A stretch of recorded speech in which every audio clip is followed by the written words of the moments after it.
Get your ears wrapped around the Golden State Media Concepts Basketball Podcast. All the scoop you need to know from college basketball to the NBA and even March Madness. News of your rising stars. Topics on and off the hardwood. This is the Golden State Media Concepts Basketball Podcast.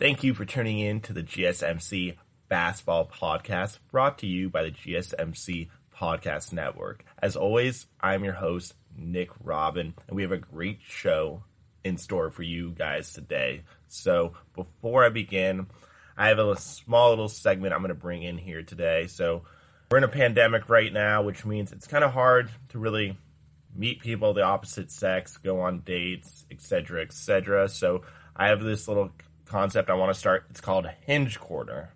And for all you guys that don't know, Hinge is a dating app. It's unique to most dating apps, as in it's mandatory that you put in 6 photos of yourself, and then it's also mandatory that you answer 3 questions. So it gives everyone kind of a unique profile / you get to learn a little bit about someone's personality prior to swiping left or right. So this girl likes me a couple days ago, and I like her back. I take a couple days because honestly, I'm not really sure how I felt about her. The photos were a little fuzzy, and you never want to get catfish. So I end up saying yes, and within 5 minutes, she messaged me asking if I live in a specific neighborhood that I'm from, which I do. And out of nowhere, she starts FaceTiming me, and I'm like, wow, this is very unexpected. Like, women are not usually this forward. And kind of fast forward, though, over time, she asked me my address of where I live, which I end up giving to her after she gives me hers, and she basically Zillows my house. So she checks to see how much my house is worth, to see if I'm worth meeting up with. And I'm like, okay, that's a little weird, a little superficial, don't really appreciate that too much. And then later on, a couple days later, I'm about to go meet up with her, and she asked me what car I drive. And I drive a Honda Civic 2011 EXL, nothing too fancy, especially compared to a lot of people in the neighborhood that I grow up in. Everyone drives like a Beamer or a Porsche or a Ferrari or some absurd car that no one in their early 20s should be driving. But of course, their parents help them out. And not saying I don't come from a affluent family, but we just don't believe in spending money that way, and we think everything should be earned. So I tell her I drive a Honda Civic, and she takes a little while to respond, and she says that her and her friends don't fuck with Honda Civics. And I'm like, and then quickly she says, just kidding, but nonetheless, I'm just like, who the fuck is this crazy, spoiled, rich girl? Like, Jesus Christ, like, this is not how I was raised, and I just can't believe there actually are people like this in the world that really judge you off how much your house is worth and what kind of car you drive. And I've grown up in this rich area my entire life, and to be honest, I never have dealt with anything like this before. So I was just thrown back by it and kind of turned off. And I still ended up meeting up with her, and she walks me through her house after I drop her off at home. I basically picked her up from her friend's house and drove her to her house to drop her off. And she walks me in, shows me her outlandish house, huge pool, tennis courts, the whole 9 yards. And yeah, it's great and all, but honestly, if you're going to act like that, I don't want to be involved with you at all. So that's my Hinge Corner for today, guys. moving on. So today we'll be taking a look at the Jamal Crawford signing. Kelly Loeffler strikes again. And on Nick's picks, the best fictional basketball/sports shows of all time. But first, I will be discussing Markur Maker and his historical commitment to Howard University. So we begin here. So on July 3rd at 3:38 a.m. Eastern Time, 12:38 a.m. Pacific Time, Markur Maker committed to Howard, becoming the first five-star recruit to ever commit to an HBCU. For those that don't know what an HBCU is, it's a historical black college or university. So, especially with everything going on in the country right now, this is awesome. This is great news that someone who is so highly recruited like Markur Maker decides to say no to the Blue Bloods. He had offers to both Kentucky, or he trimmed his final list to Kentucky, UCLA, and Memphis. So this is awesome that he said no to the Power 5 conferences and decided to make his own route to getting to the next level, which of course is the NBA. So let's start by saying, I asked him the question, who is Markur Maker? So 6'11", versatile front court player in the class of 2020. He's the 16th ranked player in his class. Husband of NBA player Thon Maker. Similar to Thon's background, he was born in Kenya, moved to Australia, moved to California about 5 years ago in 2015. And last spring and summer, he averaged 14.7 points and 7.9 rebounds on 73% shooting from 2 for Dream Vision. So he's a big-time recruit who said no to the powerhouses and has decided to go to Howard. So why did he choose Howard? Why did he choose an HBCU? So to begin, as many of us probably know, the NBA is nearly 80% black. But over the years, very few players have come from HBCUs. So Maker said he wanted to change the culture. And how do you do that? By doing something that's unprecedented, that's uncommon to the normal 5-star, 4-star recruit. Maker wants to set a standard for not just his class, but the foreseeable future. So he wants to make it a norm for players to highly consider and select HBCUs moving forward. Fun fact, Michael Strahan went to Texas Southern, an HBCU. Looks like it turned out okay for him. He went on to the NFL, won a Super Bowl in his last season. So it shows you that players can go to these HBCUs that are less publicized than, let's say, a UCLA or a Kentucky, and still make it to the next level, be successful at the next level, and obtain the same goals and dreams that people who come from the typical Dukes, Kentuckys, Carolinas, and still have that same effect at the next level. So let's look at the next thing. Why don't more players go to HBCUs? For some, it can negatively, I believe people would think it negatively affects your draft stock. But I look at it this way. And when I was at San Diego State as a manager, I was confused on why not more 5-star recruits came to San Diego State. Because at San Diego State, they could be the man. We're a great program, San Diego State. They've made the NCAA tournament nearly a dozen times this century. We've had plenty of success, 2 Sweet 16 appearances, so I don't know why someone doesn't come in, a top 5 recruit, an Andrew Wiggins, a Jabari Parker, come to San Diego State and say, hey, I want to be the man. And I had a conversation with one of our assistant coaches, and he told me, like, these players, as great as they are, sometimes they don't want to be the man. They don't want that pressure on themselves to be the man. But even if you go to a San Diego State or a Howard that's not as big time as a UCLA, if you truly stand out and perform, you will get noticed. You will get drafted. You're still playing highly competitive games at a Division I level. Howard and these other HBCUs, it ain't Division II. You're not playing lesser competition. Well, you are playing lesser competition in a sense, but you're still playing Division I athletes. Guys that were probably the best players in their cities or their states and chose to go places that aren't as publicized as some of these other schools. So you're still playing great players. you might not be on ESPN every night or CBS on Saturday, but you're still playing against great competition. If you're able to put up numbers and compete, you're going to get noticed in the NBA.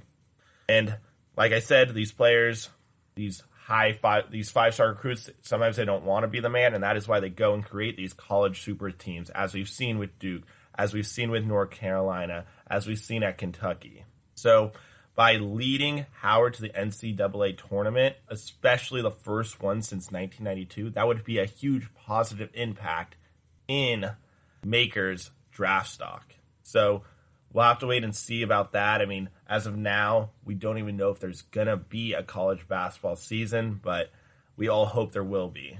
Another reason that more players aren't going to HBCUs is not enough revenue. If you look at Howard's 2017 endowment, it's $578 million. Compare that, and I guess we're comparing apples to oranges here, but compare that to Harvard's 2017 endowment, which is $35.7 billion, the largest in the country. That means Howard only has 1.6% of Harvard's endowment. We just look at that there, it just means less resources for the players that are coming in. So why would they choose a university like Howard that doesn't have as much money as a UCLA, a Duke, a Stanford that has a very large endowment as well? And that there shows you why it's tough for players to commit to these smaller schools. They might get more exposure, and the impact that Maker can have by going to Howard is going to be astronomical. The sponsorships they're going to get, the media attention they're going to get. So honestly, I think Maker made a very savvy decision for an 18-year-old to look at it from a bigger perspective than himself.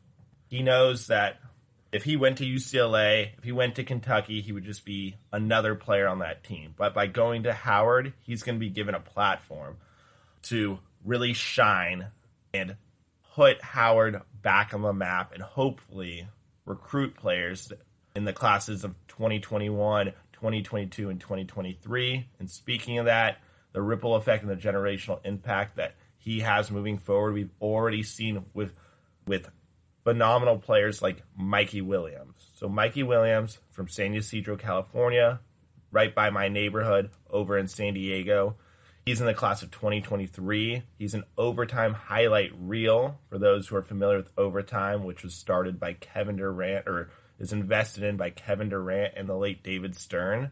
It's basically a bunch of prep high school highlights, and he's all over it. The guy is insane. And imagine if him and Bronny James Jr. decided to go to Howard University, put together their own super team to go to Howard or another HBCU. And this all started with Mikey Williams a couple weeks ago in June, tweeted, "Going to an HBCU wouldn't be too bad, ... And that alone is already driving the conversation in a positive direction. To be honest, I don't think Mikey Williams will end up going to an HBCU. If anything, he might jump straight to the G League, as we've seen, or if the rules change, he might get drafted straight to the NBA. Along with his tweet, he did post a motivational Instagram post outlining some key points that I really thought were very strong and powerful. So the key points from his Instagram picture are these. We, as in the Black community or Black players, we control our own narrative. We write our own stories. And lastly, determine what the next page in life is going to be. Very powerful words for a 15-year-old. But he's on the right path. And honestly, I hope to see more players commit to HBCUs and give back to their ancestry. And I think it's just great for the college game. And yeah, I'm excited to see how Markur Maker performs at the next level, but all the best to him. That's the end of our first segment today. When we come back, we're going to be discussing Jamal Crawford's signing with the Brooklyn Nets, a team that has been decimated by COVID and injuries. So we'll see what he can bring to the table at 40 years old. The last time we saw him on the court, he balled out. We'll be discussing that as well. Stay tuned after this commercial break.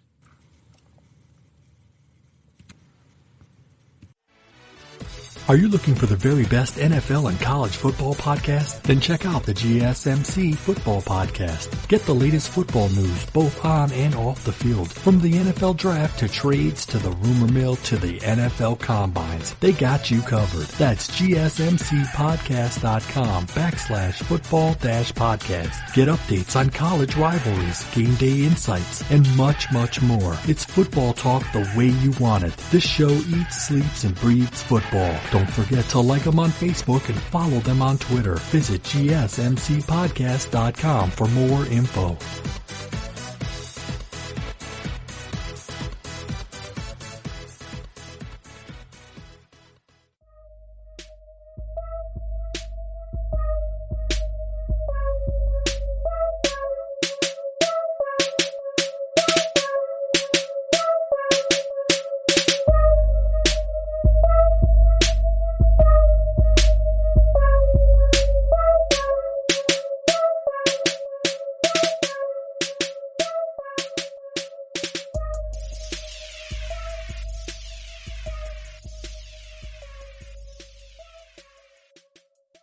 So Jamal Crawford signed with the Brooklyn Nets this past week, making this, once he suits up, this will be the 9th NBA team Crawford has played for. That puts him in a tied for third most all time with 30 other NBA players. So congratulations to Jamal Crawford for getting another gig in the NBA. And seriously, what took so long? The man is a walking bucket, the ultimate NBA journeyman, which... Let's stop and think about that topic for a sec. So by journeyman, is that like, I feel like that usually has a negative connotation when it comes to describing a player. It means that they bounced around the league for a long time, which I guess is good. That means they're getting paid, but they never really found a niche or like a secure spot in the NBA. He did play with 2 different franchises for 5+ seasons with the LA Clippers and the New York Knicks, and then another 4 seasons with Chicago, who drafted him in 2000. Amazing that we still have a player in the NBA who was drafted in the year 2000. As of now, I don't think there are any players left that were drafted in the 90s, so Jamal Crawford is in a class all by himself. So the man's 40 years old. Last time we saw him on the NBA scene, he was with the Phoenix Suns, and actually it was in Dirk Nowitzki's final game. The man dropped 51 points. 51 points at 39 years old. 18 of 30 from the field, 7 of 13 from 3, and for good measure, grabbed 5 rebounds and dished out 5 assists. So not a bad game. Honestly, he should have called it quits there. He should have hung up the jersey, because no one is going out with a better game than that, and that includes Kobe Bryant's 60-point game, because it took him 50 shots. I believe it was 22 of 50 to get to 60 points. It took Jamal Crawford only 30 shots to get to 51 points. That in itself is a unbelievable achievement. So, I mean, if you're 18 of 30, that means you're 60%. He shot 60% from the field when Kobe shot 44%, which is still great because he took 50 shots. But the fact that he had 51 points on 60% from the field at 39 years old, just so you know, that's an NBA record, becoming the oldest player in NBA history to score 50 points in a game, breaking none other than the GOAT himself, Michael Jordan's record. He was 38 with his stint with the Washington Wizards. And by scoring 50 points in that game, he also became the first player in league history to record a 50-point game with 4 different NBA franchises. Just think about that. He scored 50 points in a game, in a single game, with 3 other teams outside of the Phoenix Suns. So that's pretty remarkable. Seriously, I don't know why Jamal Crawford came back. He's made enough money in his career, enough generational wealth to last him and his family for the next several decades. But again, the guy loves basketball. He is the ultimate hoops guy. He's just one of those old school hoopers that you see probably walk into a gym, and he'll just, doesn't matter if he's playing against high schoolers, college players, NBA players, the guy just wants to play basketball. As clear as that. You can't denounce someone for just wanting to play basketball. And Beside that, he's one of the nicest players. From my time working at the Clippers, I never got to engage with him personally, but a lot of my coworkers said he was by far the nicest, sociable, would always sign anything for anyone at any time. So that's great to see a player like Jamal Crawford get another gig in the NBA, even if it is with the Brooklyn Nets, who we've spoken about on this podcast, and we don't know what's happening with them. They currently sit in the 7th seed in the Eastern Conference, a couple games ahead of the Orlando Magic, who are ahead of the Washington Wizards, as we spoke about last week. Lost Bradley Beal, their best player by far. The only reason they even deserved to go to be invited to Orlando in the first place. The only Eastern Conference team actually that isn't in the playoffs as of now. So it's coming to a Brooklyn team that's missing their 4 best players. Durant, who's been out for the whole year, Irving, who's been in and out all year, DeAndre Jordan, and then Spencer Dinwiddie, who unfortunately contracted COVID once again. So what's he going to bring to this team? He can still come off the bench, and as great as Jamal Crawford has been in his career, he's honestly not the most efficient player in the world. I think he's a 42% shooter for his career, 35 to 36 from 3, so right above the league average of 35%. But I think it's more what he can bring from a leadership standpoint and how he's been a mentor to so many players in this league. So honestly, I think this is a good player that the Nets could use for next season if they bring him back to kind of be a leader in the locker room with guys like Durant and Irving, who sometimes can be kind of polarizing figures and sometimes maybe don't say the right things and at times can rub their teammates the wrong way. So honestly, I think it's possibly a good thing if Jamal Crawford stays with this team, goes into training camp with them next year. It was recently announced that we're looking at a December 1st start. So if the finals go to a Game 7, it's less than 4 weeks between Game 7 and the first week of training camp. So it's going to be an interesting season next year. And, I mean, I guess the players have had a 4-month break at this point. So, I mean, they're really playing 8 more games. Then they go into the playoffs. Once teams are eliminated, they can go home and enjoy the rest of their summer and fall. So I guess the speed up to next season isn't that detrimental when they've had such a long break right now. But for those 2 teams that do make it to the finals, I mean, that's going to be hell having to start the season in less than 2 months from the last game of the year. Then that's something we'll discuss when we get there. But yeah, Crawford at 40 years old, coming back to the NBA with the Brooklyn Nets. Last time we saw him, 51-piece on the Mavs in Dirk's last game. That must have been kind of sad for Dirk, who didn't have the best last game in the world. But again, Dirk Nowitzki is a top 25 player of all time. So I think one game isn't going to sit with him in a negative manner for that long. So let's look at Jamal Crawford, not from just this season's standpoint, because honestly, outside of Caris LeVert and Jared Allen, I'm not really sure what else the Nets really bring to the table. So Crawford might be getting a lot more minutes than someone at age 40 should be getting. They do have other young players that I think this gives them the time to see what other players can contribute to next year's potential finals team. Because, again, they have Durant, who, when healthy, is a top 3 player in the NBA. Kyrie Irving, a top 5 point guard in the NBA. DeAndre Jordan is still one of the best rebounders, although, as we've spoken about on this podcast, his role has diminished as we just aren't looking for guys who clog the paint and aren't able to stretch the floor to the perimeter. And then Spencer Dinwiddie, who, when Irving is not on the floor, has played at a beyond all-star level. So they do have a lot of solid pieces together, and we'll see what happens next year. The rest of the season is just going to be a test to see who can perform next year in a rotational position. And I think Jamal Crawford's a great guy to just have in the locker room. Whether he brings an impact on the actual basketball court or not, I think is not important. So looking at his legacy, the guy is a 3-time Sixth Man of the Year award winner.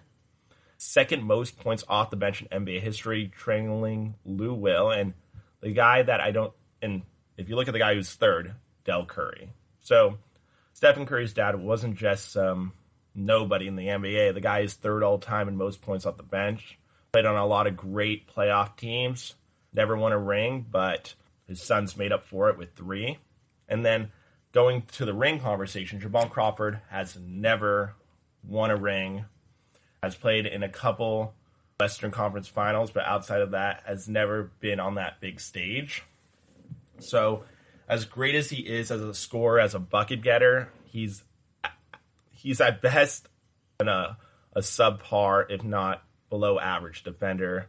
If you look at his career, besides his tenure at the Clippers, his team was always better with him off the court than on the court per 100 possessions. He's a high-volume, low-efficiency scorer, which just doesn't cut it in today's NBA. So as much as I love Jamal Crawford and what he's done for the NBA, been around since 2000, came out of Michigan as a freshman, he's just not someone you want on your team in today's era of just high efficiency, low volume. The guys that can get buckets when we need buckets, but get it at an efficient rate rather than missing more shots than they take. We want guys who are around 48 to 50% from the field, and that's not who Jamal Crawford has been throughout his career. But again, love to see Jamal Crawford back in the NBA. He's going to be a positive impact on this young Nets team in the locker room, missing some of their key players, as I mentioned. So it's exciting to see him head to Orlando, get another paycheck in him, and see what he can still bring to the table at 40 years old. We haven't seen many players play at this age. When we think about it, the players that come to mind, John Stockton, Kareem Abdul-Jabbar, Robert Parrish, Kevin Garnett for a little bit, but we haven't seen many players ball at 40, so that should be exciting to see in itself. So that's all I have for you guys today about Jamal Crawford and his return to the NBA with the Brooklyn Nets. Moving on in our next segment, we got a Kelly Loeffler update. For those that you don't remember, she's the Donald Sterling of the WNBA, and she refuses to give up her spot as the co-owner of the Atlanta Dream. All of that and more next after this commercial break.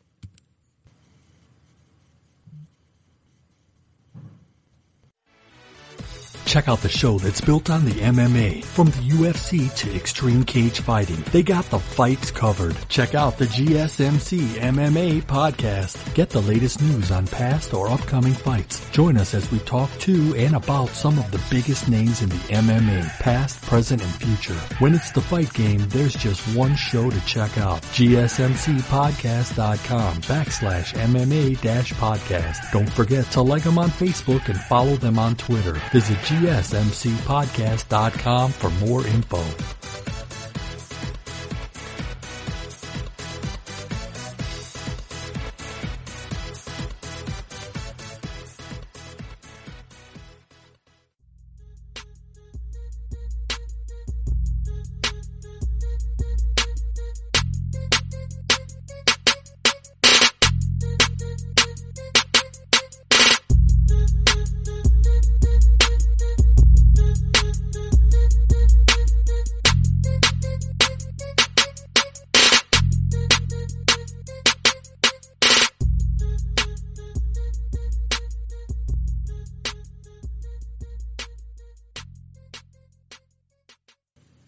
And we're back on the GSMC Basketball Podcast, presented to you by the GSMC Podcast Network.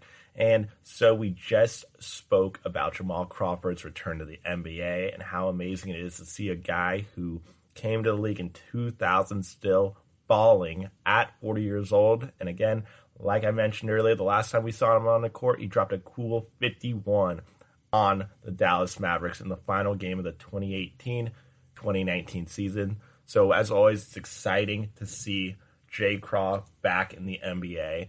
Moving on to a subject that we addressed on the podcast a couple weeks ago, Kelly Loeffler update. So to refresh your memory, Kelly Loeffler is the U.S. Senator of Georgia and the co-owner of the Atlanta Dream. She has been described as the Donald Sterling of the WNBA. And from what I've seen, I think she might be even worse. From what I've seen and what I've read, she might be even worse. She has come out publicly denouncing Black Lives Matter, being for an anti-LGBTQ community organization, even though her players are majority are African American. Some are out as gay, queer, and it's just sickening to see that someone like Kelly Loeffler is still in power, not just being the co-owner of the Atlanta Dream, but the U.S. Senator for the great state of Georgia. So let's begin. Earlier this Friday, in an editorial published on the Daily Caller website, Loeffler reiterated many of the criticisms of the Black Lives Matter movement that she has made throughout the weeks in tweets, television appearances, and even a letter to the WNBA commissioner, Kathy Engelbert. So clearly she's opposed to league initiatives in support of the Black Lives Matter movement. These initiatives include displaying Black Lives Matter on the court in Florida, where they will be having their own separate bubble for the WNBA season, which is set to begin in the next couple of weeks. And then she's also against honoring women who have died in connection with police action or alleged racial violence. Sickening that someone is unwilling to be in support of human lives, especially human lives that were taken unexpectedly and unwarranted. And in the letter, she also expresses her opposition to the politicalization of sports. So clearly, Kelly Loeffler does not believe politics and sports should ever coincide. And instead, she's advocating for placing an American flag on each jersey. Such a fucking Trump move. What the fuck is putting an American flag on each jersey going to do for what's going on in the country? And of course, we know that Kelly Loeffler, she's a Republican. She sides with Donald Trump.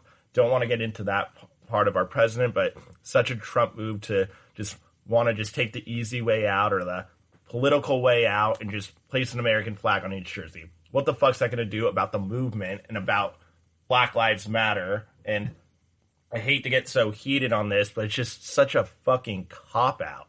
Like, what the fuck is that going to do? Just putting an American flag on everyone's jersey to show that we're all united. And I put united in air quotes because people don't want to believe that there is an issue going on in America, but there clearly is. There's riots going on, or there's protests going on. Some of it did turn into riots, but not saying that it's all been like that, but there's been peaceful protests trying to have people listen to what is going on. So the WNBA Players Association is meeting with the league to discuss Kelly Loeffler's role going forward as co-owner of the Atlanta Dream. In the article, Loeffler addressed that she has no intentions of selling her ownership in the WNBA's Atlanta Dream. Her quote, start quote, "But this is America, and I'm not going to bow down to the woke mob," end quote. She's basically calling out African Americans as a mob, as in that they're like animals. And it is just disgusting, sickening that we have a woman like this in power in our government. And it's just, I don't know when people are going to learn. This woman should be axed. She should not be able to do anything involving a professional sports team ever again, as I addressed a couple weeks ago. And thankfully, the team came out on their official Twitter, shared a message from the players collectively going against her criticism of the Black Lives Matter movement. And in it says, "Black Lives Matter. We are the women of the Atlanta Dream. We are women who support a movement. We are strong and we are fearless. We offer a voice to the voiceless. Our team is united in the movement of Black lives. It is not extreme to demand change after centuries of inequality." This is not a political statement. This is a statement of humanity. Black Lives Matter and the players of the Atlanta Dream. So 13 players signed. A 14th player came out and retweeted it, saying that she was, of course, in agreement, but did not have a chance to sign at the bottom. So I don't know what the Dream can do moving forward. And I want to touch upon where this kind of all began with politics, or where this began a couple of years ago with politics and sports, and that was with Lauren Ingram when she told LeBron to shut up and dribble. So in 2018, quote, Lauren Ingram, quote, "It's always unwise to seek political advice from someone who gets paid $100 million a year to bounce a ball, and that the basketball stars should shut up and dribble." Just so you know, Lauren Ingram, no player gets paid $100 million a year. So maybe get your facts straight before you go on national television and say something like that. Because I think the highest paid player last year in the NBA was around $35 million a year. So next time, check your facts before you say something so outlandish. So she said these comments coming off LeBron's comments that stated made by Trump that were laughable and scary, that our president would speak in such a manner. Someone who's supposed to be the leader of our country. So yeah, Ingram then characterized James's comments as barely intelligible and ungrammatical. I think what he said was poetically well done, like so many things LeBron has said in the past. And although LeBron is not a college graduate, the fact that he's been in a money-making league like the NBA since 18 years old and had to make all these decisions kind of by himself with the guidance of his friends or his business partners is incredible. And I think, like, imagine what you were doing at 18 years old. You didn't sign a $90 million Nike contract. You didn't have millions of people analyzing your every move.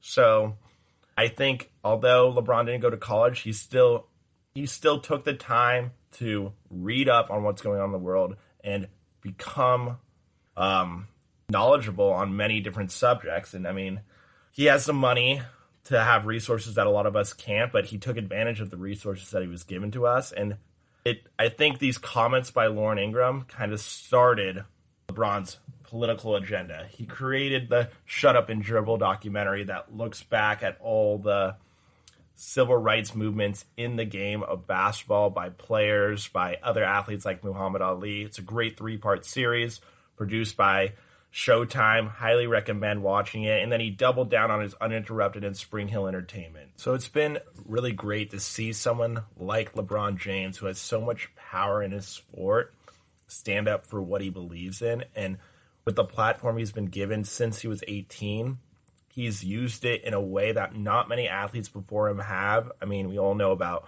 Michael Jordan and how he was unwilling to support Harvey Gantt, the Democratic candidate, for his home state of North Carolina in the 90s.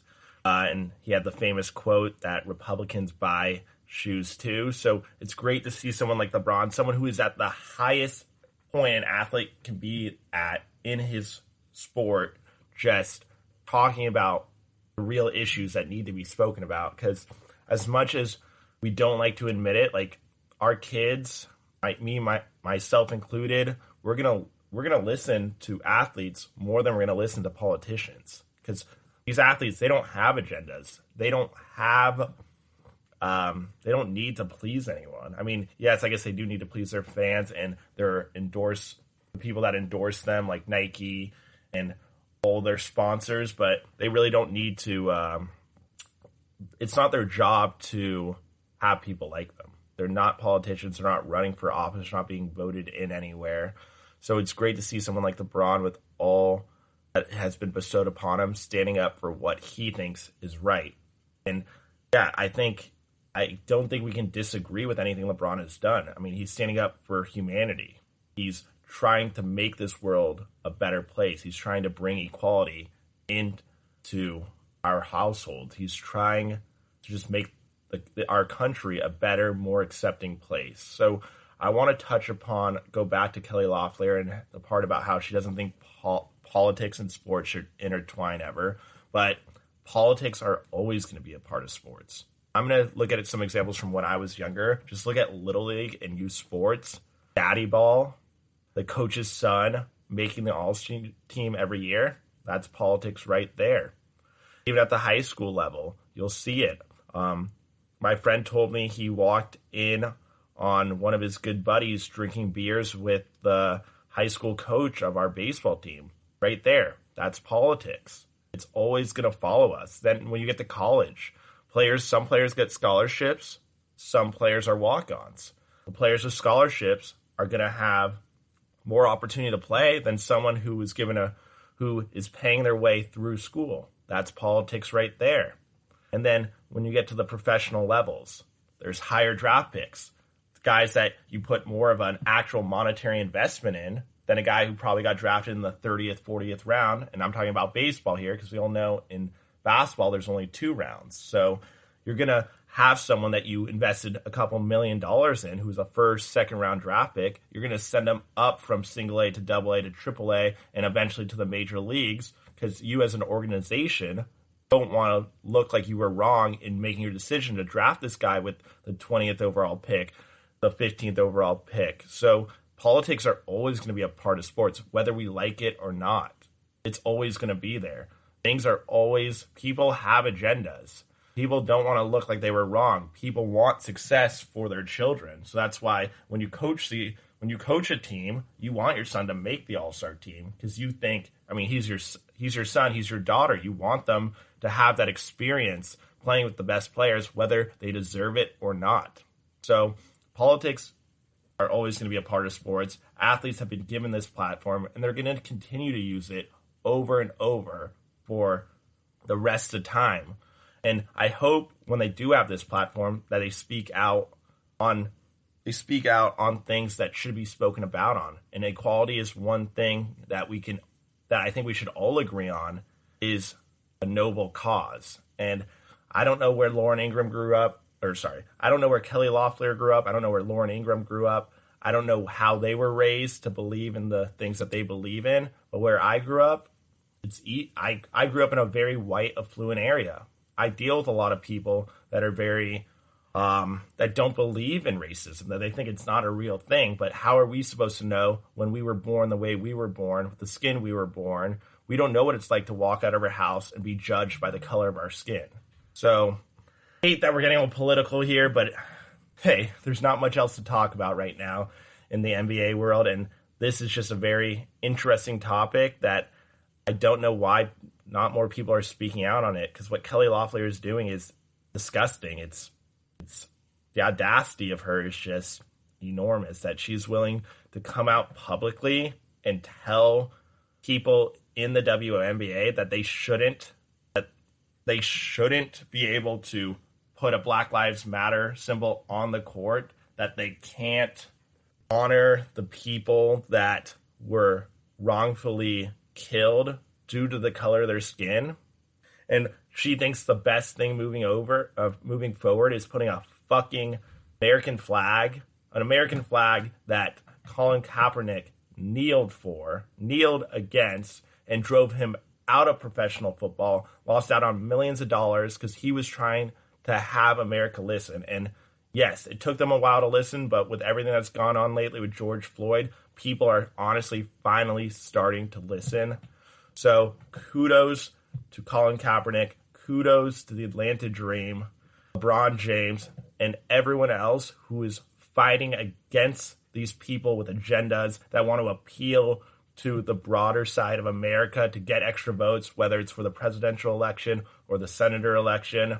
So kudos to you guys. Continue doing that work, and hopefully in the end, we're going to have a better country once we get through all this.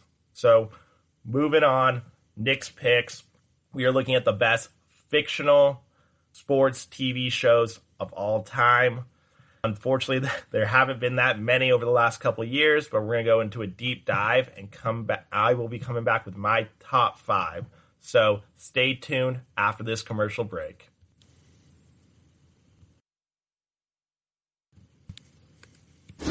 Check out the show built around the women of MMA. From the UFC to the extreme cage fighting, we got the fights covered. Listen. It's the Golden State Media Concepts Women's MMA Podcast. The latest news of upcoming fights, discussions of previous matches.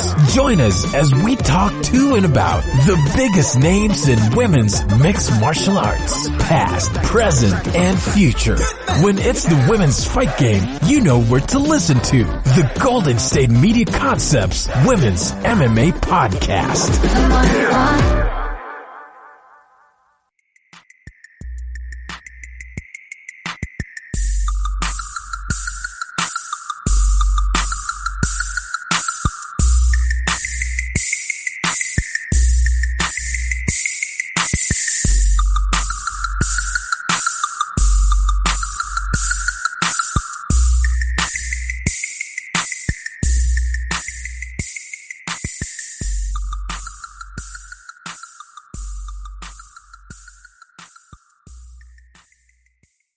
We're back on the GSMC basketball podcast, and it's everybody's favorite segment, Nick's Picks. But before we begin, quickly recap from what we just spoke about. Kelly Loeffler is not in favor of having Black Lives Matter as a big part of the WNBA restart. She doesn't believe that politics should be a part of sports, but as we spoke about, as I talked about, politics are always going to be involved in sports, whether we like it or not, starting as early as Little League, going into the high school, college rankings, and even in the professional level, where we've seen it a ton over these last several months. So, Kelly Loeffler, I'm sorry, but politics aren't going away from sports, and athletes are going to just continue to speak out when they don't disagree with the inequality happening in our country. So keep it up, folks. So moving on, Nick's Picks, and today we are discussing the best fictional basketball / sports TV shows of all time. And as always, we're going to begin with the honorable mentions. And one of my personal favorite shows, Pitch stars the first woman in Major League Baseball. And the best part about this show is they got to throw in a little bit of San Diego and got permission from Major League Baseball to use their trademarks, which is typically tough because we've seen in a lot of sports shows over the year at the professional level, they usually make up new teams and new names. And the best part about this show is not only, so it's a woman in baseball, she's African American, her catcher, who she ends up having a romantic affiliation with, is Mark Paul Gosselaar. For all of you that don't know, he was Zach Morris on the late 80s, 90s TV show that we all, I think everyone can agree that it is one of the best shows on television back in the day. Just such a age of innocence there. So Pitch, unfortunately, it didn't make it through its first season, or didn't make it past its first season, and was cut by Fox. Hopefully we can see a reboot on Netflix or another series in the upcoming years, as we've seen a lot of shows get canceled and have a rebirth on Netflix and other streaming services. Moving on, Blue Mountain State, probably one of the most raunchy TV shows you will ever watch, but you gotta love that Thad Castle. And actually, I had a buddy of mine who loved the show so much he named his dog Thad after the infamous linebacker from the show. But it kind of dives, as I would say the show is absurd on the topics that it covers, but it kind of goes into the dirty politics involved. There it is again, that word, politics. The dirty politics that are involved in the college football game, where they kind of more laugh at the absurdity of some of the things that go on behind closed doors. And it's more, I'd say, if anything, it's more of a parody of college athletics. You get to see what it's like to be the backup quarterback at a big football school. Of course, Blue Mountain State, like these shows, aren't real. So Blue Mountain State, another show that honestly, I don't know if it could be made today, because some of the stuff they show in that, very chauvinistic, misogynistic, nothing that America likes to see these days. But again, at the end of the day, it's just a show. So moving in to Nick's Picks, we just went into honorable mentions, and we have to start at number 5, Eastbound and Down. So Danny McBride plays a former all-star baseball player. He's throwing gas 100 miles per hour. And in this show, we just see Danny McBride at his most absurdity. He is a burnout. He goes and becomes a gym teacher at the school the school in the community in which he grew up. And then in season 2, we see him going down to Mexico, becoming a cockfighter and a cockfighter coach. So another just absurd show, but as great as it had a very short shelf life, as it only produced 29 episodes, which it was around 4 years. So that means they average less than 8 episodes a year, right around a little over 7. So Eastbound and Down is number 5 on Nick's Picks for best non-fictional basketball sports TV shows. So moving on to number 4, and this one is relatively new on the CW, one of my favorite channels, and that's All American. So it kind of has an unknown cast. The main character, he's African American. He's actually from London. And kind of watching the show, and I've seen him speak in his accent, and honestly, it seems like he's more pretending to be from London than he actually is not American. So it's an unknown cast, excluding Taye Diggs as the head coach. So Taye Diggs' character is a former NFL player. He is from South Crenshaw, where our main protagonist, Spencer James, is from. So typical CW story where you get a kid from a rougher neighborhood being ripped out of his Crenshaw home to go move to Beverly Hills to be on the football team to give himself a better chance at not only making it to the NFL, but a better education. So your typical ragged to rich story where basically you pull this guy out of his community and he has to deal with rich people, which growing up with rich people, it can be kind of tough to maneuver sometimes because they're just so stuck up and just spoiled and just honestly some of the worst people, to be honest. That's why sometimes it's better not to grow up privileged. Honestly, I prefer people don't grow up privileged and kind of figure things out and make their own path for themselves. So All American, great show, touches on a lot of current racial topics. There's the episode starting in season 2 where they honored Nipsey Hussle, the rapper who was wrongfully shot down in LA. So a lot of good things on this show that we can really relate to, and I highly recommend, with all the time we have going on Netflix, turning on this show. So going over to number 3, personally, one of my favorite basketball shows of all time, and that is One Tree Hill. You have Chad Michael Murray playing his Scott, and then his half-brother, Nathan Scott, and then their awful dad, Dan Scott. So Dan Scott had a relationship with Lucas Scott's mother. They had the kid, the bastard child. He doesn't see the kid as his own, and then he marries someone else less than a year later and has a second son, Nathan Scott. So Nathan Scott is the best player on the basketball team.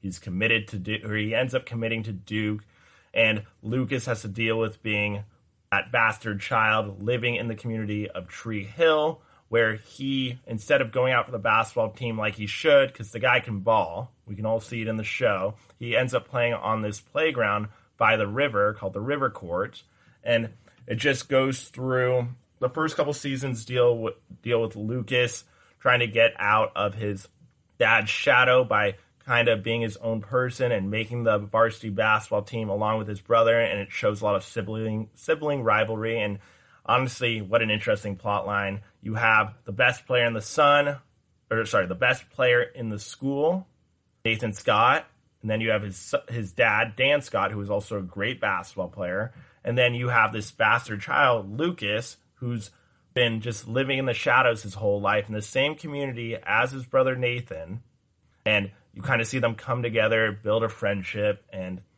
definitely one of the best basketball shows of all time.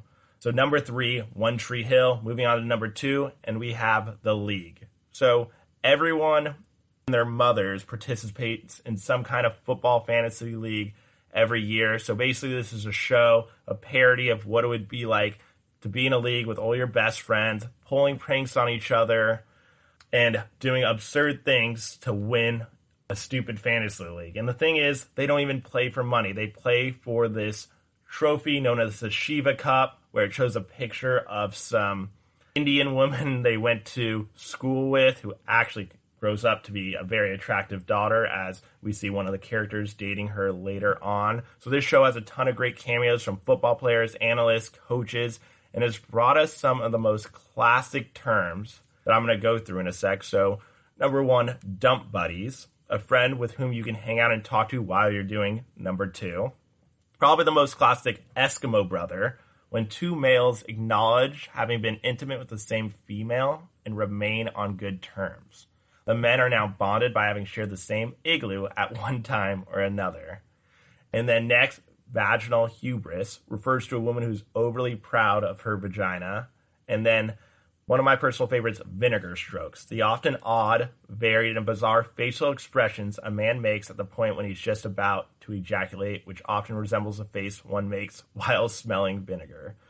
So the league was around for 6 seasons, produces some of the funniest moments and terms that we still use today when talking to our friends. So the league, number 2 on my list of Nick's picks, which brings us on to the last show and the number 1 best fictional sports show of all time, Friday Night Lights. Got your typical cliche football show based in Texas, which is known for having just an unparalleled football program, and we follow the head coach, Eric Taylor, as he maneuvers through all the different things that coaches go through in a tough Texas environment.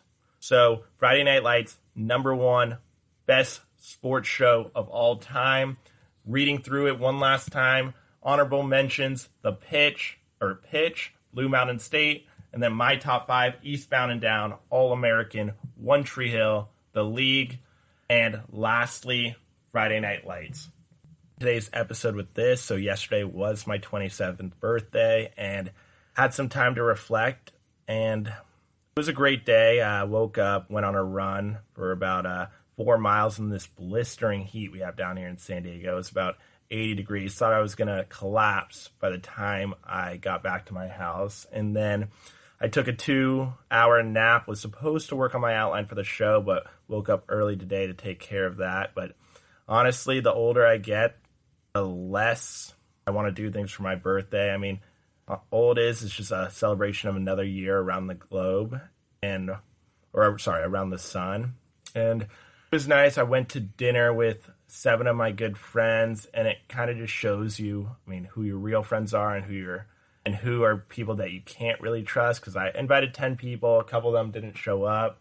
They gave me some BS excuses, but at the end of the day, I was with the people that I love the most. And I got my one buddy, Max. He came over, picked me up from my house, drove me to dinner, was the only one who paid for my meal. So I feel like I have to get him back on that. But it was a lovely birthday. Came home, hung out with my parents, watched Infinity Wars for probably the 100th time now. Both my parents fell asleep. So that was my 27th birthday. Was in bed by 11, watched a movie with my 2 parents. And now I'm up here this morning feeling great, not hungover at all. And that's that. So thank you as always for listening to the GSMC Basketball Podcast, brought to you by the GSMC Podcast Network. As always, I would like to ask that you please remember to subscribe to the show and write a nice review, because that really helps us out. Also, if you can, please follow us on Facebook, Twitter, and Instagram. Thank you, and have a great night. You've been listening to the Golden State Media Concepts Basketball Podcast, part of the Golden State Media Concepts Podcast Network. You can find this show and others like it at www.gsmcpodcast.com. Download our podcast on iTunes, Stitcher, SoundCloud, and Google Play. Just type in GSMC to find all the shows from the Golden State Media Concepts Podcast Network, from movies to music, from sports to entertainment, and even weird news. You can also follow us on Twitter and on Facebook. Thank you, and we hope you have enjoyed today's program.